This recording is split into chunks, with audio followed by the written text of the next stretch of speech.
सर्वदा.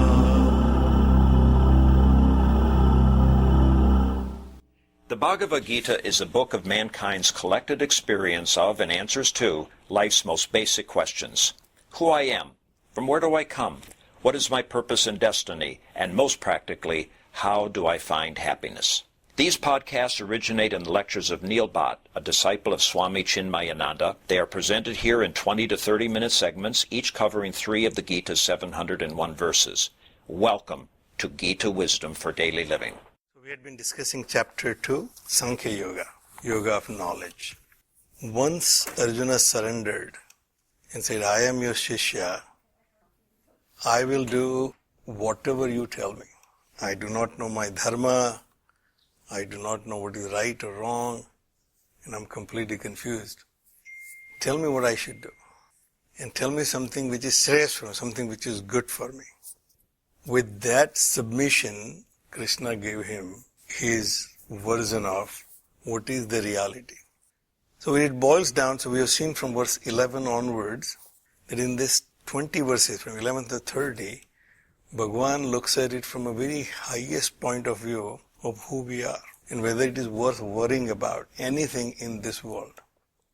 So he tells Arjuna that you and I and all these kings are always existing. There is never a time that I was not there, you were not there, or these kings were not there.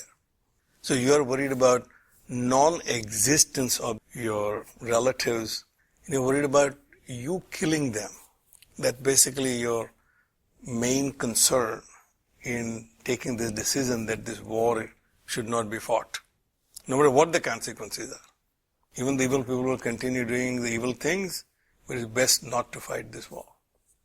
And therefore Bhagavan said, you shouldn't worry about the consequences of your actions which are performed in line of your duties. Because these things are all temporary. So from the highest perspective, the self which you consider yourself and I consider myself immortal. It's not mortal. What dies is the body alone. So we had been seeing the explanation of that, and then we have seen even the analogy that just as I have migrated from a childhood body to youth body to adult body to the old age, so even when this will end, this old age will end, and I will die because the body is no longer a functional body, then deha antara prapti bihi, then I will be changing this body. That's not the end of my journey. My journey will continue, I'll just change the vehicle. My goal is to go from here to New York. If my car breaks down, I probably leave the car, call AAA and say, collect this car, but I need a rental car. Get a rental car and continue my journey. Because I still have the desire to reach New York. That's my goal. My journey is to fulfill my desire to reach New York. If this car does not work, I'll find another car. Which vehicle is not important. Important is for me to reach New York. So what vehicle right now I'm using to fulfill my desires is not important. What is important, whether the vehicle is appropriate to fulfill my desires or not. Once I come to the conclusion this vehicle is not appropriate, I will change the vehicle, which in this case is my body. The body is the instrument with which I transact with this world. It's a counter. Everything else that I do internally is not perceptible by others. What I do with my body is perceptible by others, so this is a counter. With this I transact with the world. If this transaction counter is no longer functioning, I need to find another to do the same thing, what I had been doing now. I'm transacting with this world because I have decided that my happiness lies outside, and I have to acquire that happiness from outside. To that I have to transact with the world outside, and I need an instrument, a vehicle to do that. Right now this is the vehicle I'm using, but as this vehicle becomes feeble and decayed and old, I need to start planning for new vehicle. As my car starts getting old, it goes to garage more than it stays in my garage at home. to a repair garage, start thinking, maybe there's a time to buy a new car.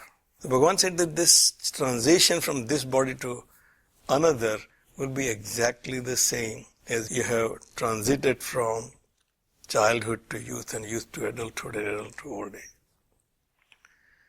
But the self in you is immortal, indestructible, imperishable. Avyakta dini bhutani, vyakta madhyani bharata, avyakta nidhanani eva tatraka paridevana. The beings which you are having relationship with, they are manifested in the middle. But before this manifestation, they are unmanifest. Before their birth, they will be unmanifest after their death. This is not much different than your relationships in your dream. Your dream relatives, when you were dreaming about your sansar in your dream, they were very real while you were dreaming. Your relationships with them were very, very real while you were dreaming. They were unmanifest before you started dreaming. They were manifest in your dream. They were very real. They were unmanifest when you stopped dreaming. The difference is you will not worry about their demise when you wake up. When you wake up from your dream, you are not worried about your dream relationships because you knew that they were temporary. My mind created them, I thought about them, I perceived them, but they are not real. Therefore, whatever happened, good, bad and ugly in my dream is not my concern as a waker. Bhagavan said the beings which you are having a relationship in your life as a waker, not much different. They were unmanifest before they were born. They manifest now for temporary period of time, and they will unmanifest again. But that which makes your manifestation and their manifestation is real.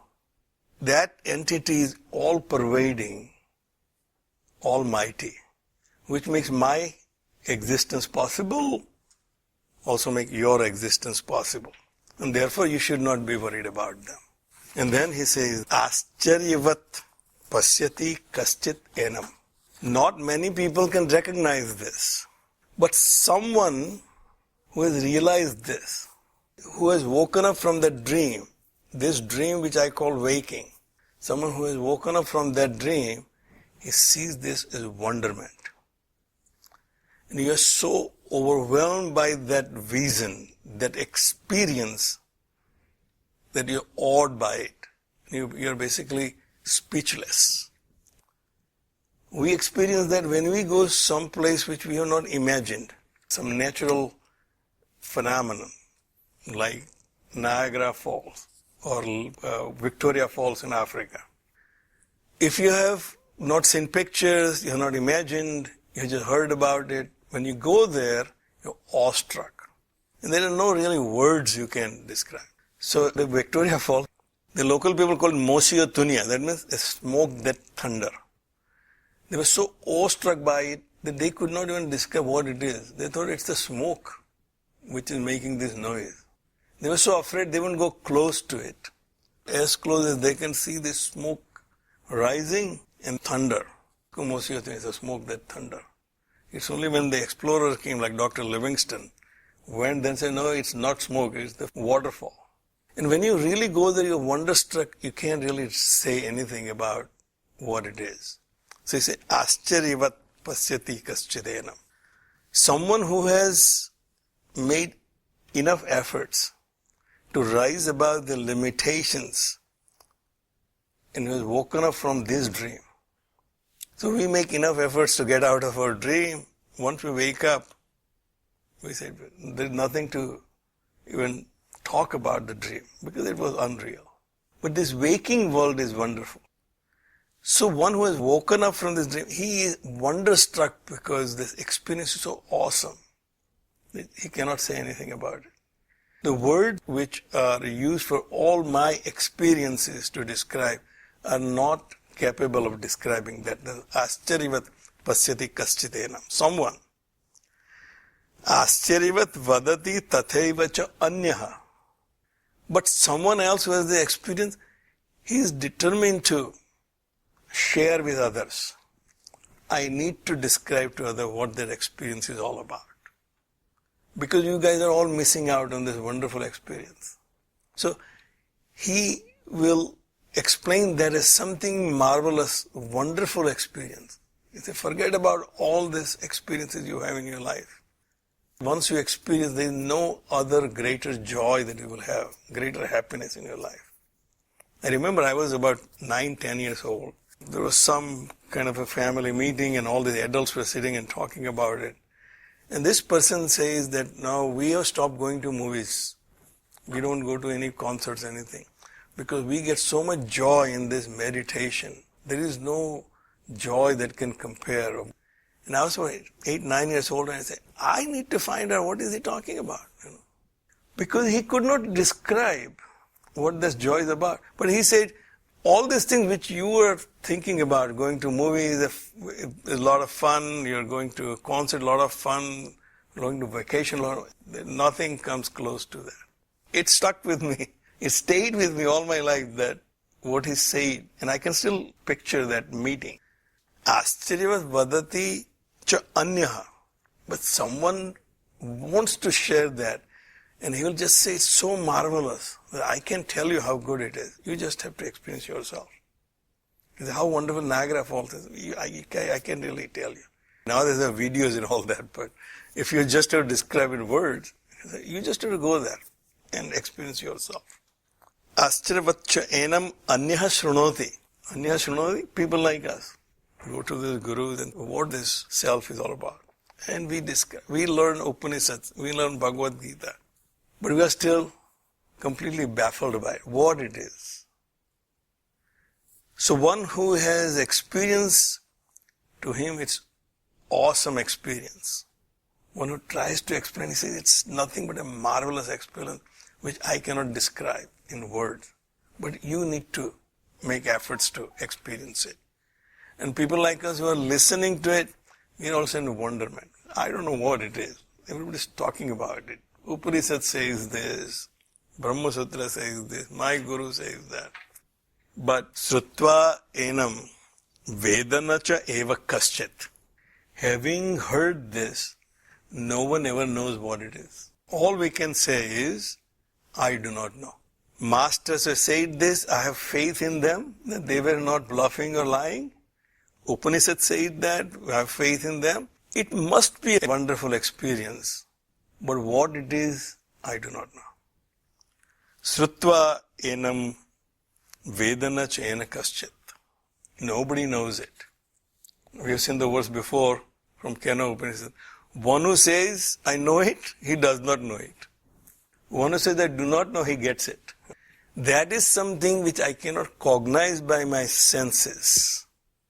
I cannot say, I have experienced through my senses. Something which is beyond my mind and intellect, I cannot say I understood it. Everything I understood through my intellect is something which is objective. I can understand things outside. I can even understand my body because it's an object. But a subject cannot become object in any given case.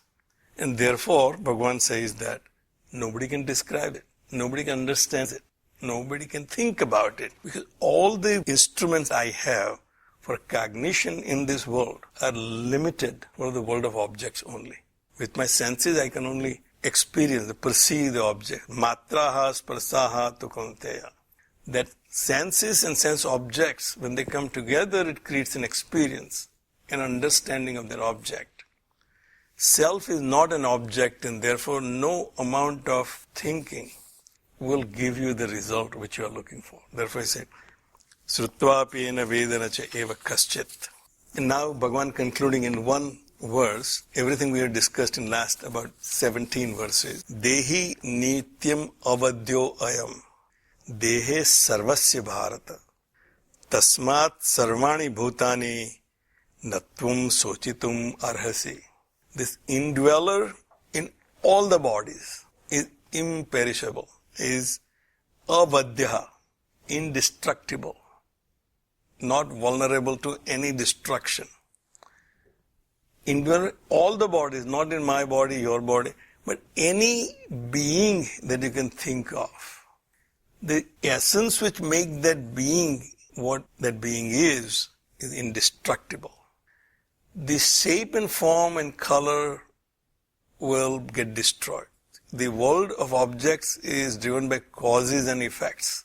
As causes and effects change, the appearance will continue to change. But the essence which makes things what it is will never be destroyed. As we said, the total amount of energy in this universe remains the same, no matter how much you destroy one form of energy, but it will transform to another form of energy. So it says, Tasmat sarvani bhutani natvam sochitum arasi. Therefore, there is no point in grieving about any being in this world. No matter what the condition is, what the situation is, you continue doing your duties. In while doing your duties, there will be some collateral damages. There will be some side effects. Everything you do will not always be good for everybody. Something which I do good for my family may affect somebody. When I get more business, somebody else is losing that business. So always there will be downside of any action, but you are not supposed to worry about it. You should be only focused on your duties for the role that which you have taken. So then Bhagavan said, Swadharmam apicha aveksha. Therefore, now that you understand this, what is more important is your swadharma. It is not the consequences of your actions. Your swadharma is very important. So by looking at it from your swadharma's point of view, swadharma apicha aveksha, now vikampitum arhasi. There is no point in wavering in performing your duties. Just because this will hurt somebody and therefore I don't want to. He said, no. You do not worry about them. You have no reason to waver from your swadharma. Arjuna was a kshatriya. By temperament, not just by training, not just by birth. By temperament, he was a kshatriya. He was a leader. I was watching Washington's documentary on History Channel. The first time in my life I realized that they were true kshatriyas. Washington, Jefferson, Hamilton, they were true kshatriyas. They saw something is not right, we need to fix it, no matter what the cost would be. So it is the nature of kshatriya. When he sees something which is not right, if people are hurting, kshatriya, one who alleviates the harms to others is a kshatriya. When he sees the people are suffering, it is my job to fix it. We know from all the descriptions up to that point in Mahabharata, that was the nature of Arjuna. He wanted to make sure no evil in the society continues to pervade. And therefore he said, Swadharmam apicha aveksha na vikampitum arhasi. There is no reason for you to waver from your duties. Dharmayat hi yuddhat shreyaha anyat kshatriyasya na vidyate. For kshatriya, there is nothing better than a righteous war. This is your dharma, and therefore you should take this opportunity. You will never get this opportunity ever again if you run away from it. For a kshatriya, there cannot be a better opportunity. For an architect, there is no better opportunity. When somebody comes and says, Neil, this is the best commission, this is the most important project in this country, you can run away from it at that point. With that, we'll stop here. Om Sarve Bhavantu Sukhina Sarve Santu Niramayaha Sarve Bhadrani Pashyantu Ma Kaschid Dukkha Bhag Bhave. Om